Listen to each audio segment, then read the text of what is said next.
Thanks for joining the Computer Access webinar through STAR Training. My name is Laura Parks, and I'm an Assistive Technology Specialist with Tasc, which is Technology Assistance for Special Consumers. We provide assistive technology services throughout the state of Alabama, including training with STAR, which is STAR is Alabama's assistive technology resource, and they provide assistive technology through trainings with Tasc, reutilization centers located throughout the state, and an alternative financing program to help individuals fund assistive technology that they may need in order to be successful. So today's webinar is focusing on computer access. It's very important that individuals with disabilities have access to the computer, and you're going to see through today's webinar there's lots of things we can do to help make the computer more accessible.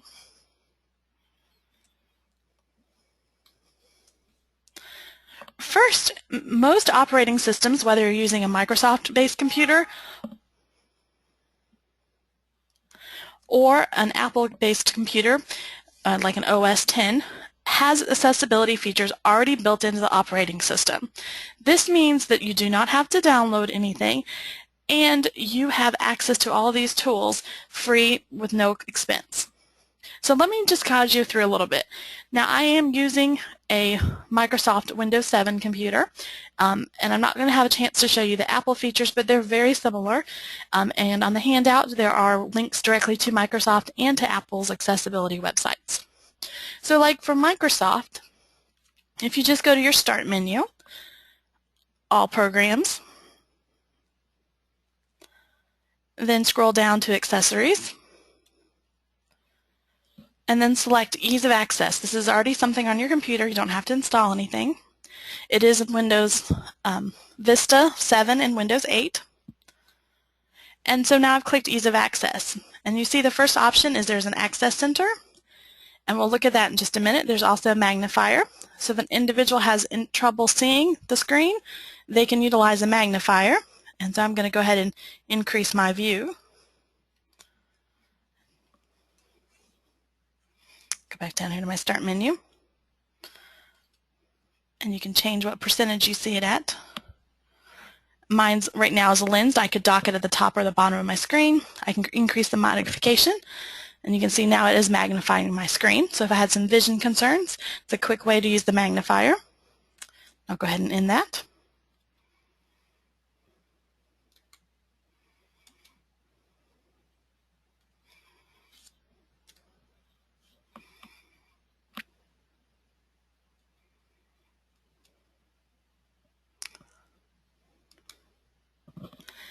And I'll go back to my Ease of Access.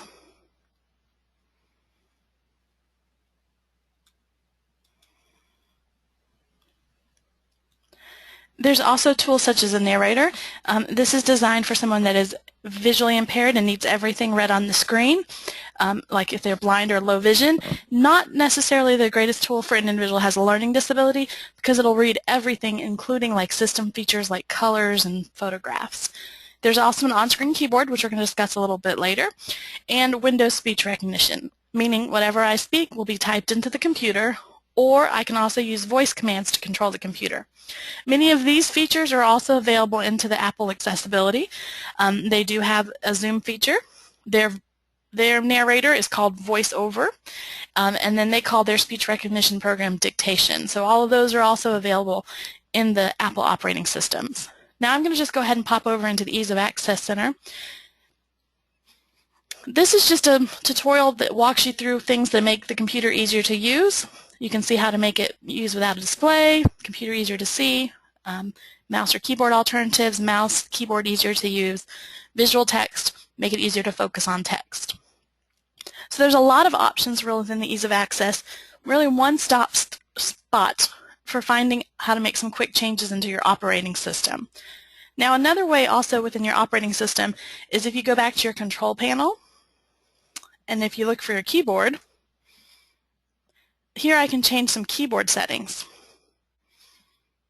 So I can change how long or short the delay is. So when I hit a key, does it type it 50 times? So for example, right now I have a short delay, so if I hold down A, you see there's lots of A's that pop up on the screen. Now if I make that delay and change this repeat rate, see it takes a little bit longer, And it's great because you can kind of play right here to see the speeds that you want. Let's play with the repeat delay. So you see it's a little bit slower. So there's great things to apply within the keyboard properties, including your cursor rate, how fast it blinks. Maybe you don't want it to blink so fast. And you can even look at the hardware. It just basically explains which keyboard's plugged in. So there's some keyboard options you can change. You can also go into your mouse options in your control panel. And here you have things like I'm using a laptop, so there's my Dell touchpad. The buttons, I can switch the buttons. This is really important, so if you have a student or an individual trying to use the mouse with their left hand and they keep constantly accidentally right-clicking because that's where their pointer is, then you can just swap the buttons, the primary and secondary buttons, so now a left click is really done still with the index finger, but it's on the right button of the mouse. You can also change your clicking speed, the double clicking. If an individual has some motor delays and it's hard for them to double click, you can slow it down so they have more time between the clicking and it recognizes it still as a double click. Pointers, it's great to change the pointers. If you're working with someone that has low vision and needs a larger cursor to make it easier, the pointer. As far as the pointer options, you can have it display the trails. So when it moves, I'll show you this one. When it moves, you'll see there'll be some trails after it. And it'll trail after it. It's not applying it appropriately. But that's one feature to help make it a little easier to see. The little mouse wheel and scrolling, you can change those. And then the hardware itself, there's some different options sometimes depending on which mouse you're using. One thing with the Ease of Access Center I did want to show you is there's two features in the keyboard option, which is also available in the Apple operating system. When you click Make the Keyboard Easier to Use, there are things such as sticky keys. So this is for someone that can't do two or more keystrokes at the same time. So example, when you're trying to capitalize the letter, you use Shift in the letter. Well, if you can't hold the Shift at the same time, once you hit Shift and sticky keys is turned on, you can let go of Shift and it remembers that it's been pushed until you hit the next keystroke, and then it will forget that it was Shift. So you don't have to worry about turning off and on caps locks. Also, another important feature is down here. It's called the filter keys. So this is someone that accidentally holds their finger down and gets 20 letters. When you turn on filter keys, it'll just do the one letter. Now that can be a little frustrating if filter keys is turned on, because if you try to do your backspace, you kind of have to hit backspace, lift your finger, hit backspace. It just doesn't go quickly to the back.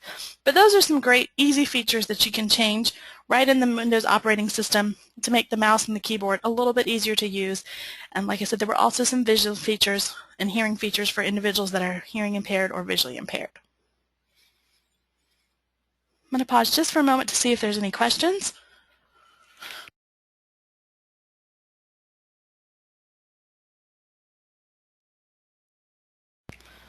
All right, it looks like we're doing okay. So let's go ahead and now look at some different keyboard and mice options to make it a little bit easier to use the computer. The first thing we're going to look at is on-screen keyboards.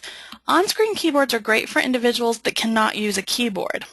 Maybe they have some physical impairments or they're using an alternative mouse and they need to be able to use a keyboard on screen. So these are also available in your operating system, or there's several ones that you can download. Some people prefer one of the free ones that you can download because you can have more control as far as changing the colors. But I'm just going to demonstrate it using Microsoft Word. And I'm going to go ahead and pull up my on-screen keyboard that's already free in Windows. All program. Now you can see how my mouse has slightly trail to it. Ease of access. And I'm going to turn on my on-screen keyboard. And so here's my on-screen keyboard. So I'm just going to type a message. Now if you'll notice, it is filling in as I hover my mouse. This feature lets me, and I'll show you how to change my features, but it's set to hover, so even if I wasn't able to click to select, it would still make the letter. What I love about Windows on-screen keyboard in 7 and in 8 is the word prediction. This minimizes the number of keystrokes that you'd have to hit or the accuracy you have to be. So maybe I was trying to tell the word this, and then hit space.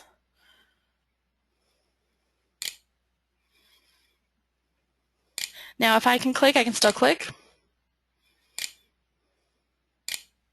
And now let's go into options just for a minute. Now, my options include click sound. You may or may not have been able to hear it. I could turn those off.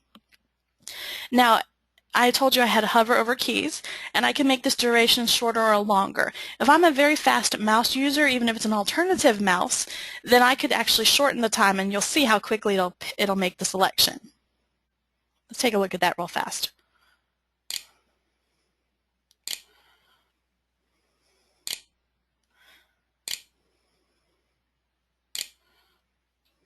Do you see how much quicker that is now that I've shortened that time? Let's go back into our options. So I shortened the duration so it's really super fast. Now if someone's just learning or is not a very strong mouse user, then you'd want a longer wait time. There's also an option to scan through the keys. So I'm going to show you briefly how to use this as well. And if I only had an option to, let's say, a switch that was set for the spacebar key, or it could be an enter, and I'm going to keep it to the spacebar key. And I'm going to show you what scanning looks like with an on-screen keyboard.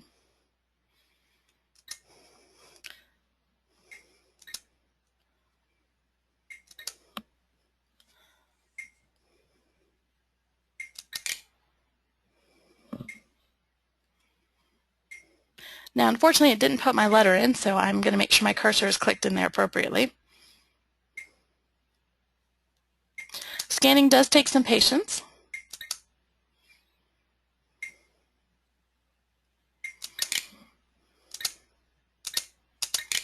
So now you see I put the word "the" with just 3 clicks basically. I'm going to go back into my options.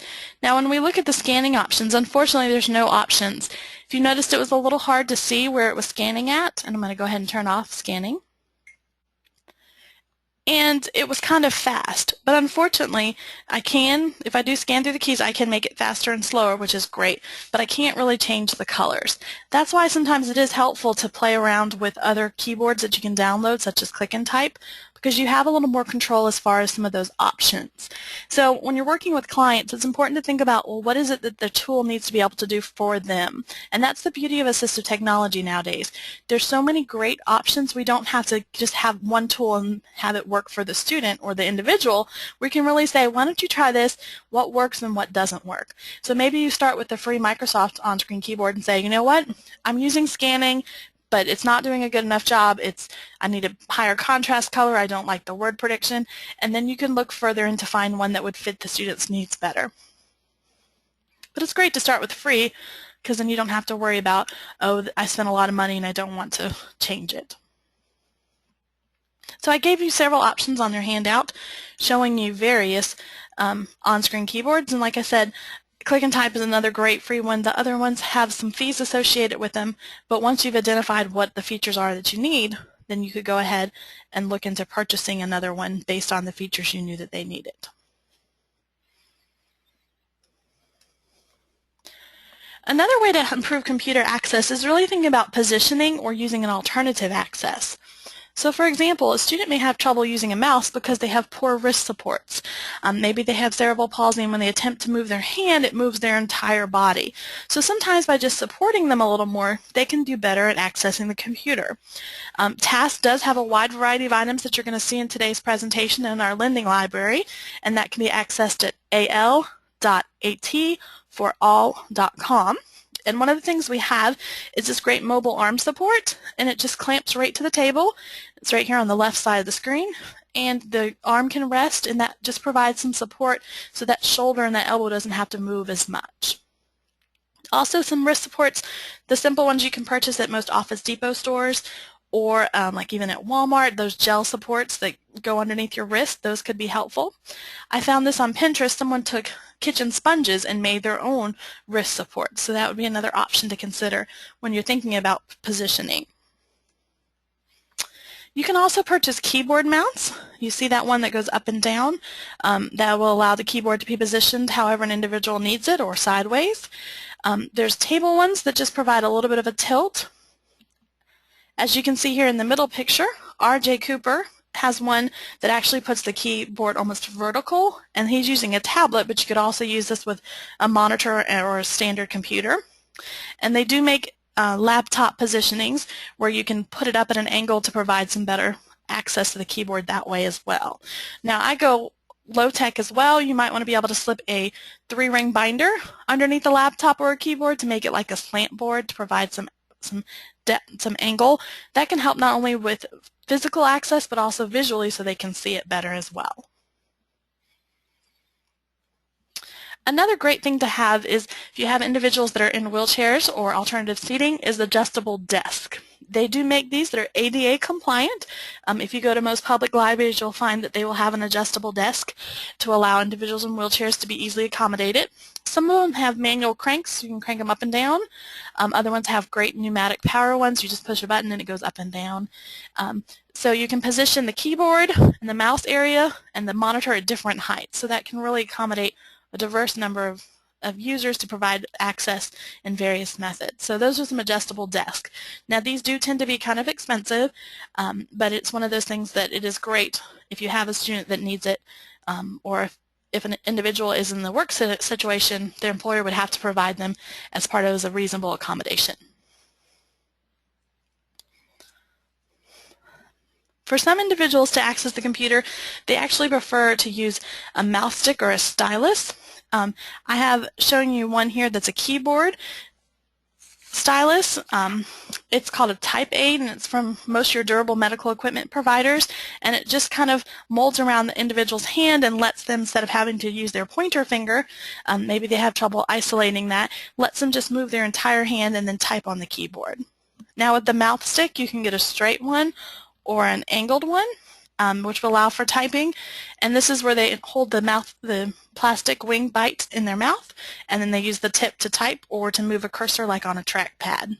Now with mouth sticks, there is a dignity concern. You want to make sure you know the individual and they're okay with using their mouth. Some individuals don't like to do it because it doesn't let them talk, or they feel it makes them feel too different and they prefer to use other access methods. But it's great to know that these are options, and talk with your client or your students and tell them the options, let them try them. Like I said, we have many of these in our lending library, so there's no risk in trying the AT. Let's talk a little bit now about some different keyboard options. The first type of keyboards we're going to talk about are those that provide large print or high visual keyboards. So perhaps you've seen these on the As Seen on TV sections, like the Easy Eye keyboard. Now those are great because it's a standard keyboard, so it's a standard key size, but the font of the actual text on the keys is about 4 times the size of the standard keyboard, making it really easy to see. So if a person has visual impairment, or they're not familiar with the keyboard, it could be a really great help. Now, the As Seen on TV can be anywhere from $9.99 to $19.99, or you can go to Amazon and purchase stickers for your keyboard. As you can see on the bottom, these are some high contrast stickers. You can peel them, stick them right to any keyboard, so it's a great option, and they're about $3. So that can provide some great ways. Now I'll also use those peel and stick stickers sometimes if I'm teaching a child how to type their name, and I'll only put their name letters in the yellow to cue them to that's how to type. Now if you also want Braille stickers, they do make Braille stickers for your keyboard as well. So if you're working with a student that's visually impaired and learning to use Braille on a standard keyboard, you can have the Braille letters on the keyboard as well, and they're stickers, and they're relatively inexpensive as well.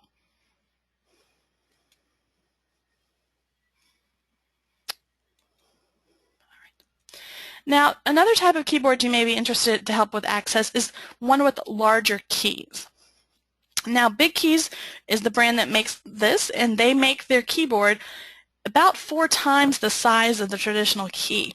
So where the previous one, this one, was for high contrast, and the letter size was bigger, but the key was the same. Now with the Big Keys, the key is actually bigger. Now this one I'm showing you is actually alphabetical order. So if you're working with a student that has cognitive impairment, it may be beneficial for them to find the letters since they can just sing their ABCs to find them. Or you can get it in QWERTY order with the QWERTY on the top row, like a standard keyboard. Now the Big Keys is USB compatible, and just as a side note, I love to hook up my Big Keys keyboard to an iPad because I can just use a camera connector through the USB on an iPad and then connect the Big Keys to the keyboard. And on the handout you'll see there's a link to a YouTube video on how to do that. Now, ergonomic keyboards can be kind of expensive, but they do provide some different options for key placement and to really help contour to the natural shape of the hands. If you'll notice in this picture, you can see that A is a little bit higher, and then S and D go really low, and then it slopes back up to the F. Well, if you were to look at your hand, most people's hands, their middle finger is the longest finger, which would be the one that would be hitting the D. That's why D is deeper in the little curve, because your finger naturally is a little bit longer than the other ones. The ergonomic keyboards have come down in cost. Now this particular one I'm showing you is one of the more expensive ones, but Microsoft has a slightly modified one that's only about $100 and just provides that extra support. So if you have someone, for example, that has a syndrome that maybe affects their joints and they're more susceptible to arthritis, then this would be a great option to provide them access to the computer without fear of straining their joints.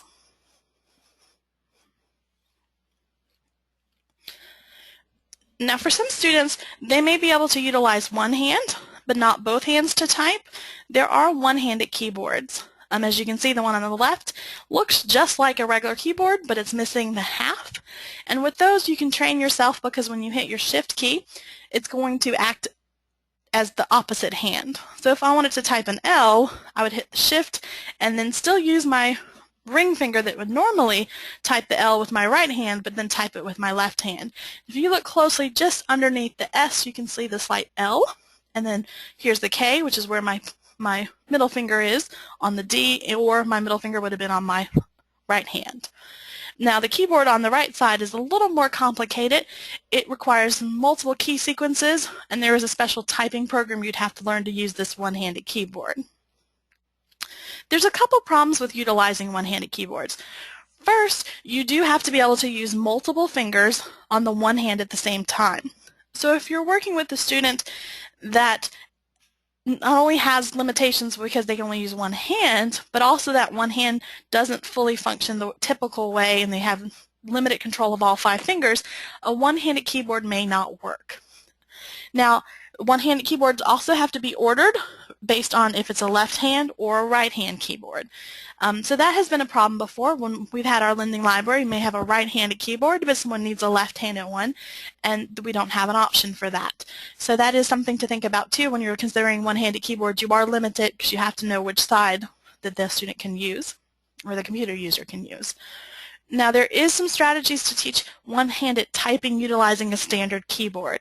The advantage of teaching one-handed typing on a standard keyboard is the student is not restricted to a computer. They can go to a computer in a public library or any computer lab and utilize the computer with a standard keyboard because they know one-handed typing with on a standard keyboard. They won't have to worry about using a dedicated computer or taking their keyboard wherever they go. There is a website to teach that. It's called aboutonehandedtyping.com, and it basically teaches you how to move your hand towards the center of the keyboard and stretch your fingers to type all the keys. Now with that, you do have to have fairly good control of that one hand that you're using to type, and you may find it necessary to buy a smaller keyboard, maybe a child-sized keyboard or even smaller, so you don't have to stretch quite as far as the standard keyboard. You can also purchase keyless keyboards. On the left side, you see this is called Norby Touch. It's actually designed it's kind of like turning a doorknob. So you move on one side and you move the other side to make your letters. If you'll notice, there's colors, and these colors correspond with the colors on each of the little tabs. So if you needed this green tab, you would put this to green, you would move this one to point to there, and that would type the letter. This one does take a little bit of practice to get used to, but if you have limited finger control, but you could move your wrist like you could turn a doorknob, then this might be a great option for you.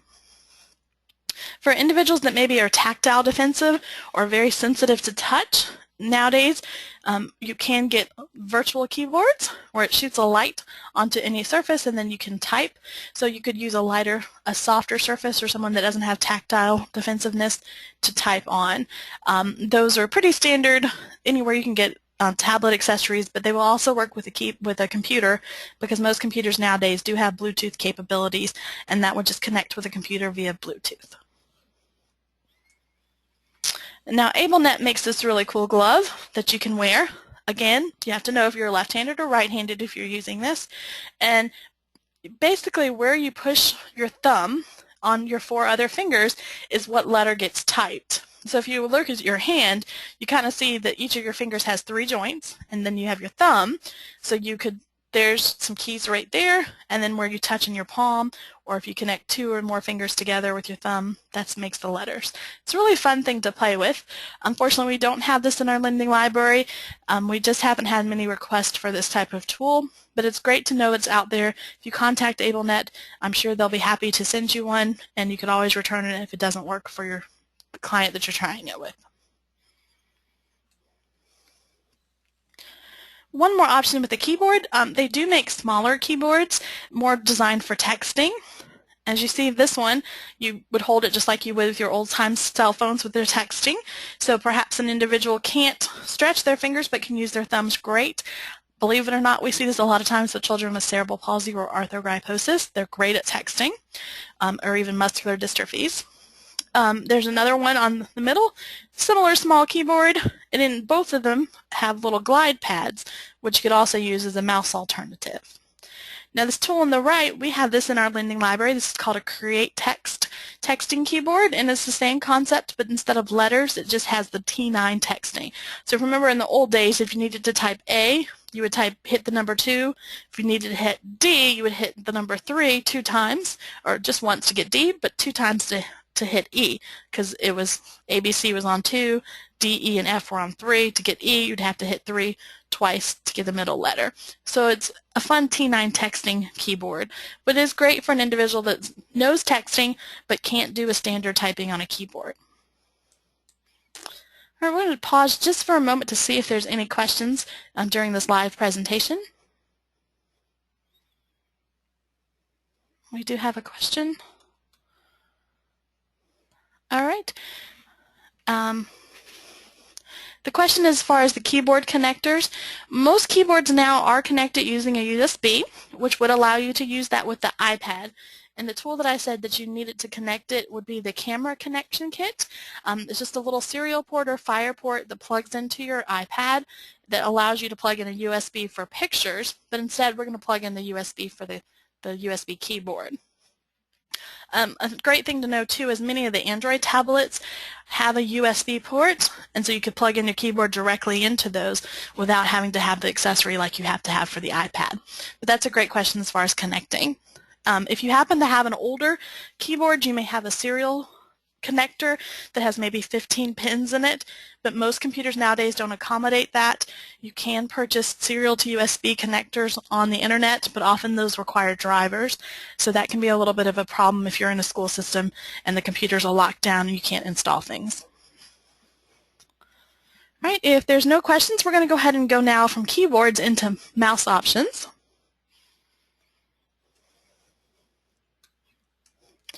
So to make the computer more accessible, you may want to consider some different mouse options. I start with the low-tech. Have you ever made a mouse house? Pictured down here on the left, this is from Linda Burkhart's website, and it's a mouse house. All you do is take a photo album and some sponges, and you nestle the mouse into the photo album, and then you have a hot glue stick stuck to the photo album. And what happens is when you close the photo album, the hot glue stick sits right here on the left mouse click. So wherever you hit that photo album, it's going to left click.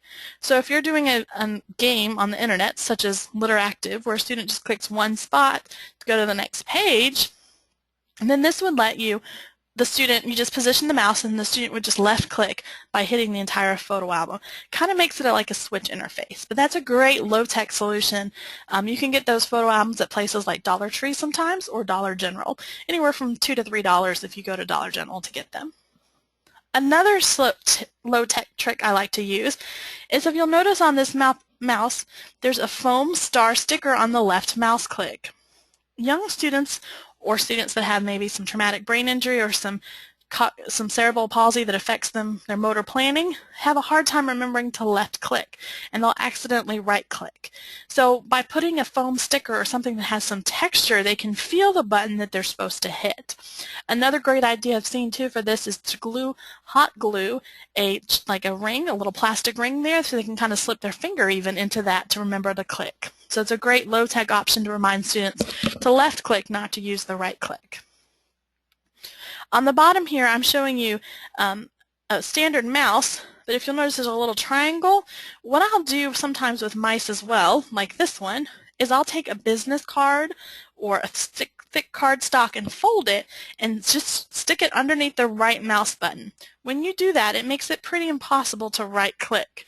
So you just take a little piece of paper, fold it in, stick it underneath the right mouse click, and then the student can't click it by accident. And even if they click it, nothing's going to happen. Now, I'll take credit for this amazing invention. I like to call this the fiber optic blocker. If you'll notice, I have a standard mouse that has the little red light or the fiber optic on the bottom. So the way this mouse works is when you move it around, it moves the cursor. Well, sometimes the student only has to click on one spot on the screen. So if they can click, they can be successful in the activity. So what I'll do is I'll position the mouse on the screen where it needs to be. I'll pick the mouse up and I'll place a post-it note right over the red light. And then when you put the mouse down, the student can move the mouse as much as they want and the cursor does not move because you've blocked the optic light from working. So a post-it note on the bottom of a mouse prevents the student from moving the mouse and they can click as needed. So that's a great low-tech way to make the computer more accessible for the computer mouse. Now, some other mouse alternatives to the standard mouse are trackpads. Now, most laptops do come with trackpads. This allows an individual just to use a finger touch to move the mouse around the screen. Now, you can also buy external USB trackpads. So if a student does really well with a laptop, but you're working with a desktop computer, then you can buy an external trackpad and they can use it just like they would have a laptop trackpad. Now, what's nice about trackpads is you could use your fingers, and we've also had clients that have used their chins. We can position the trackpad just underneath the client's chin. They can move their head up and down and around and act like they're using the mouse but with their chin instead of with their hand on the trackpad. Trackballs are another great mouse option. Nowadays you can get trackballs like this one, the Logitech one, at big box stores, your Office Depots and Staples and Walmarts. But these are great because you can use them with just moving your fingertip instead of having to move your whole arm, or you could use your palm of your hand if you needed to. You could even place it on the floor and roll it around with your big toe or your foot if you have limited hand control. They do make smaller trackballs, such as the thumb one, where it just kind of sits in your fingertip and you just move your thumb. So if you have limited control of your hand, if you could use your thumb, you could use that trackball. They make bigger ones, which often we use with our children, our younger children, to give them a bigger surface area to move their mouse. And then on the right one here, you see this is just a wireless one. Provides some support on the wrist, and you can just flick your finger, or if you needed to move your whole hand, you could. So trackballs are a great mouse alternative. Now, I'm not sure why we don't use these more, but joysticks actually can be used to access the computer as a mouse alternative. If you think about it, for students with physical impairments, if they're in a wheelchair and it's a powered wheelchair, most likely they are using a joystick, or they're trying to learn how to use a joystick in order to be independent in their mobility. So why wouldn't we use that same technology for them to access the computer? So you can purchase joysticks of various types. Many of them have different tops on them. So like you notice the one on the left has just a little knob, and the one in the middle has a foam ball or an antenna topper, will work too, on top to provide a bigger surface area to help the student maneuver the joystick around and move the mouse around the screen. Now this is really cool. How cool is it is to use your Xbox or game controller as a computer option as well. Now to use a game controller, you do have to download special software, sometimes a driver as well. If you're using an Xbox, since it's done by Microsoft, it's a little bit easier, but there are ways to also use PlayStation controllers as well. So that's something to consider. And part of the cool thing is, if instead of having to use a trackball mouse, that a kid may think is uncool, if they get to use their Xbox controller, they may be more likely to do it, more willing to try, and not feel so different or feel like they have to use something special. Now there are also some foot options, so if an individual may need to use their foot to access the computer, you see a picture here of someone using actually a trackball with their right foot, and then with their left foot they have a capability switch, and that's the trackball's adapted for that, so when they're wanting to left click they could hit it here and then just move the mouse with their right foot. There is a foot mouse where it kind of feels like you're like at a steering wheel, like driving with your pedals. One foot moves the mouse, and then the other foot left clicks and right clicks and double clicks. And then R.J. Cooper makes this great mouse box, and it has buttons. You could use this with your hand if you need to use your fist, or you could use this with this foot as well. You just move the mouse by hitting the direction that you want it to go, and then you have a left click button as well. So there's different options there. Now a little more comprehensive, an individual has more motor concerns and can't use their hand with a trackball or use their foot, is using a head mouse. Now here you see two, Natural Point Smart Navigator and Tracker Pro. Both of these are in the $400 to $1,000 range, but the nice thing is there's a free option, and I'm just going to briefly show you that. This is free to download. It's called cameramouse.org, and it utilizes a web camera. So I'm in my laptop, so of course there's already a webcam built in, but if you're on a desktop, you could just add it, your own web camera. And you're going to see me in just a minute, and I'm going to have a headset on. There I am. And now with Camera Mouse, what you do is you pick a point on your face, and I'm going to go ahead and go into Settings. This lets you do your clicking without clicking, so I'm just going to briefly show you, and you could have it play the clicking sound, and I'm going to go into Settings, and now I'm going to pick a point on my face.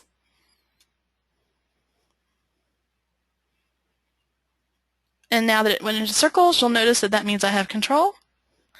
And I'm going to just minimize this window. But see, when I move my head, it moves the mouse.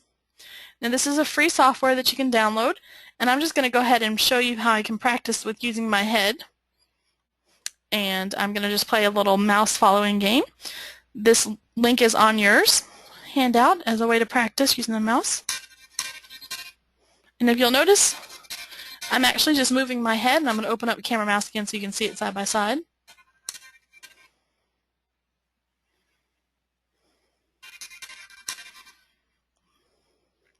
I'm going to show you no hands. So because I can move my head, I can move the mouse on the computer. Pretty neat. I love that it's a free tool. I'm going to go ahead and close that now. And I'll close this website as well. All right, looking back now. So that's a head mouse, and like I said, cameramouse.org is what I just showed you. Great free option if you have ability to control your head. It does require some good head strength, which can be difficult for some students. Now, the most comprehensive mouse option is using eye gaze. Now, until a few years ago, this option was really only available for individuals getting dedicated communication devices. An individual would use their insurance, get a dedicated communication device, AAC or speech generating device, and then we would open it, pay a little extra money, and then be able to use my eye gaze to control the computer. In the last year or so, we've seen a lot of different companies offer eye gaze solutions that are a bar that's just, again, plug and play, comes with software, and it comes with a USB, just like you would do with the standard mouse. You plug it into your computer and you're good to go. These are available on computers and Android tablets, but Inclusive Technology has one, Toby has one, also iTech is another vendor that makes these. Believe it or not, these costs have come down. Like the Inclusive one, you can get it for less than $2,000 at this time of the recording, the webinar training. Now, the Inclusive one also comes with a software that has special programs that helps teach a student how to look at objects and how to select, and then also lets you capture some data. So if you're interested in those options, it's great to try them out. We have these in our lending library, and you can try them to see if they meet your students' needs. It works because of the eye movement. So there's a cameras built into the bar that track how the eye moves and looks at the screen, and that's how it knows where you're looking. And it's very amazing, and the technology has really improved. If you haven't tried these lately, It's really important that you do because you'll really see that they've improved a lot in the last couple years. Now, before we move into switch interfaces, I do want to talk a little bit about some mouse software that assists with clicking. And I'm just going to go ahead and open one that I have on my computer. This one is a free one. It's called Point and Click. And what this lets you do is, let's say you were using a trackball, but you had trouble double clicking, or you couldn't click, you could just move the ball. What you'll see is I can now move my mouse, so I would be using my trackball, my joystick, and let's say I want it to right click. Well, I come over here to Point and Click, and I dwell on a right click. It will automatically pick it, and wherever I need to right click, so let's say I wanted to right click down here on my toolbar in the bottom, it will right click. And so now you see it right clicked. Now, let's say instead of right clicking, I just need to left click. And I'm just going to left click again on my toolbar to make that menu close. And I just hold it for a second and then it does it. Now I can go into my settings here and change the time it takes to select items. I can even do a click and drag, which is pretty neat. So just to show you how to use the click and drag, I'm just going to click over into my PowerPoint presentation as if I was editing it. And this is a picture. And so let's say I'm going to move the picture. I'm not going to click with my mouse. I'm just going to use this point and click software to assist me with movement. So I want to left click and drag. So now I'm going to just hold it. It selects it for me, and it actually provides me an audio cue that it selected. And now I can move because it essentially held it. So that's a great option for, and I'm going to click and drag it back. For anyone that wants to use a mouse but can't click, they can still click by using these great mouse softwares that kind of assist with clicking. So I love utilizing them. It's a free resource and very, very helpful. And there's lots of different options too. And I'm going to go ahead and exit this up top. And you can change the dwell time and different things. Now, the final thing I wanted to talk about today was some switch interfaces, because it's important that you can use the computer with switches, but you can't just plug a switch straight into your computer. The first thing you have to have is a switch interface. So how is it the switch is going to talk to the computer? There's various vendors. Some of the things to look at, they do make wireless ones, but those batteries can run down. So like right here is RJ Cooper's wireless one. Don Johnston makes a great one. You just plug it into the computer. And what's nice about the Don Johnston one and the AT Engineering one is that you can tell exactly what those the switches are going to do. If you'll notice, there's multiple switch ports, meaning you can put up to 5 switches.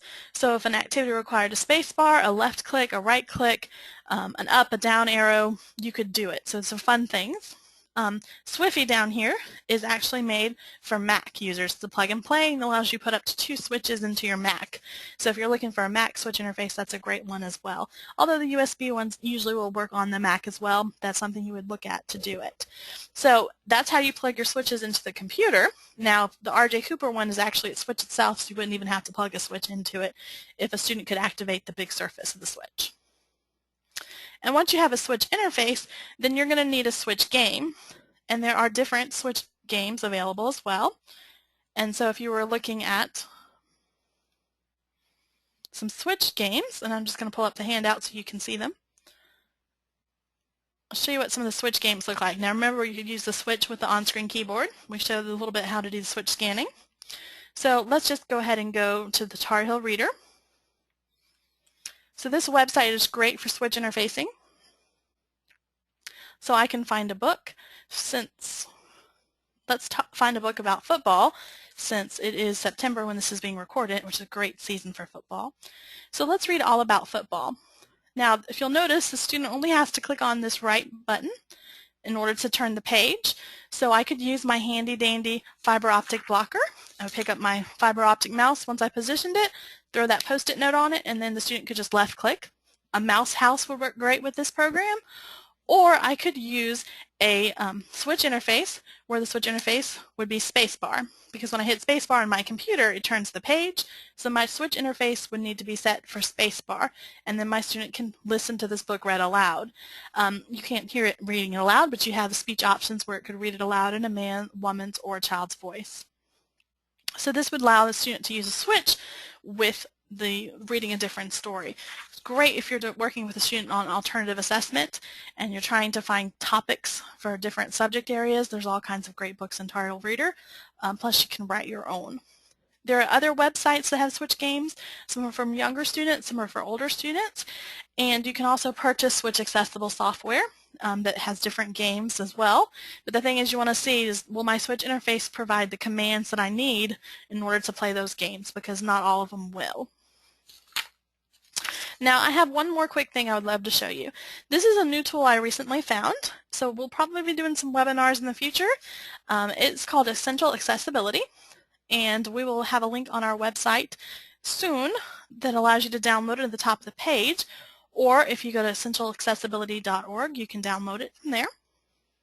And I'm sorry, that's essentialaccessibility.com. Browsers, first, it does get updated frequently. It has all of your access methods in one spot.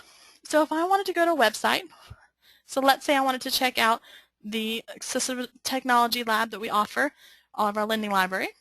I'm just going to go ahead and type it in. It has the on-screen keyboard built right in. So maybe I want to go al.tforall.com. So it has the on-screen keyboard option. It also will read the page aloud. It has vision support to make text bigger for you. And that's down here where I can zoom in on a page, or I can zoom out. It has the built-in magnifier. Oop, oh, that's the find button.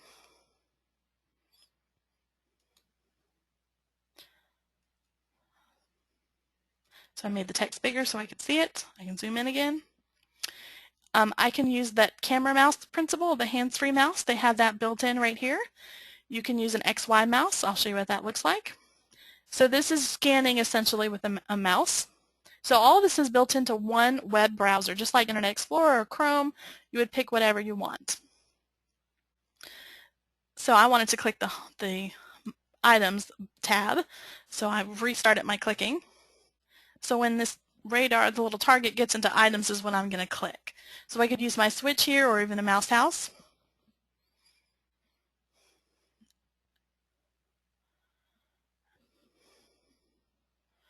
So now I'm in that tab and I clicked and it would have selected it. So it takes a little playing to get used to it, and I'm going to get out of here by hitting Control F1. There's also switch scanning, there's a radar mouse, and there's a directional mouse. So there's all kinds of free mouse options already built into this one web browser called Essential Accessibility. So I'd encourage you to check that out. It's a great free tool, and there's lots of accessibility built right in there to make the computer easier to use if you're doing web surfing. Not so helpful if you're trying to write a Word document, but it's designed for web accessibility on the computer. Well, I think that is about all for today. Hopefully you learned how to make the computer more accessible. If you have any questions, feel free to email tasc@ucphuntsville.org. That's TASC@ucphuntsville.org. And I hope you will visit our lending library at al.tforall.org for more information. As far the website again was al.tforall.com for more information. And that is our webinar for today. If you have any questions, just let me know. Thanks.